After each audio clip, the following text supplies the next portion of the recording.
Et nous revoilà pour une nouvelle petite vidéo. Le thème d'aujourd'hui sera en rapport avec le pouvoir, la guerre, les vengeances, un bon cocktail de combats et d'histoires intéressantes. On va mélanger Isekai et monde alternatif avec de la fantasy et des personnages toujours aussi classe. Et avant que la vidéo ne commence, comme d'habitude, n'oublie pas de t'abonner et liker. Merci à vous, bon visionnage. On va pouvoir commencer avec Ebel Blatt. Ici, nous suivrons Quinzel, un elfe réincarné des temps anciens qui n'a qu'un seul objectif, retrouver et tuer les 7 héros.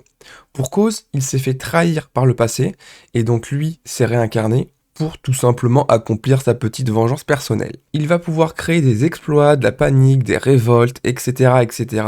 et n'hésitera pas à sauter sur la moindre occasion qui va se présenter à lui pour se venger et tuer ses anciens compagnons qui l'ont trahi. Les combats sont plutôt sympathiques, il y a une énorme différence entre les humains actuels et sa puissance qu'il a lui, mais également avec les héros qui ont eux accumulé une puissance de l'époque.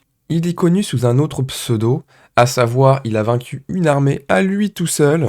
Cependant, s'il y a une saison 2, ça promet une très belle courbe d'évolution et vous comprendrez pourquoi en allant voir tout simplement les 12 épisodes sur Prime Video. Pour le second anime, nous allons parler de Brave Witch. Nous suivrons une équipe de combattantes dans les airs qui combattront du coup une espèce de monstre, les Neuroi. Globalement, c'est assez proche des mechas, mais c'est plutôt une armure volante pour lancer des sorts magiques et tout ça. Enfin, il y a un petit peu un mix de plusieurs choses, mais globalement, c'est un peu une guerre PvE avec plusieurs points intéressants, drôles, comiques et ecchi évidemment. Qu'est-ce qui peut mal se passer? Des femmes, des armures. Voilà, vous avez une saison de 12 épisodes sur Crunchyroll. Nous pouvons enchaîner avec Yujo Senki. Ici, on garde le côté de la guerre militaire, mais oubliez le ecchi, on va passer de l'autre côté, du côté dark. Nous suivrons Tenya, une très jeune fille commandante extrêmement forte en combat dans les airs et attaque magique, mais avec un côté extrêmement machiavélique. Elle est capable de vaincre une armée à elle seule, mais si vous osez la désobéir, eh bien, à vos risques et périls. Ennemie comme alliée, elle est considérée comme un monstre énorme. En vrai, c'est très très drôle, et c'est super sympa à regarder, donc n'hésitez pas à foncer, vous avez une saison de 12 épisodes sur Crunchyroll. Et pour finir, nous parlerons de C-Control. Nous suivrons Kimimaro, il hérite d'un des membres de sa famille l'accès au quartier des finances. Un endroit en dehors du temps où il obtient un asset magique pour combattre. Le combat ici est régi par l'argent. Si vous voulez utiliser une compétence, ça coûte de la thune. Si vous voulez invoquer quelque chose, ça coûte de la thune. Plus une personne gagne de combat, plus son statut social augmente dans la vraie vie.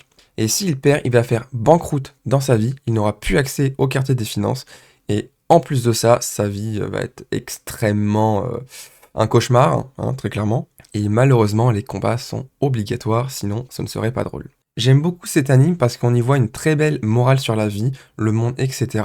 Et chacun a son expérience en fonction de sa sensibilité, évidemment. Et vu que l'anime est assez vieux, vous avez une saison de 12 épisodes. Avant, c'était sur Wakanim, maintenant, ça n'existe plus, évidemment. Mais ça reste trouvable sur Google.